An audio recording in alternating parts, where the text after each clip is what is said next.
Just wanted to show you guys what I got here, because I'm doing a lot of work underneath the car, oil changes, maybe some upgrades.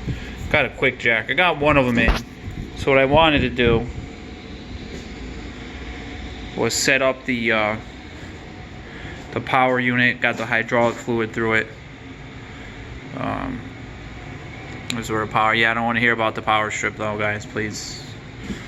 And then here's the other unit, or the other line, excuse me. It's all primed. All I gotta do is drop it in, and then obviously I have to pump up the air valves, drop it down. But yeah, just another step in the right direction, and you can see that's all my car parts. Show the working garage here. Kind of nice, but small. I'm a little concerned. If you look, that's the height of the lift, or the quick jacks, excuse me. That's where the top of the roof is. As you can see, it's pretty oops, sorry guys. It's pretty short.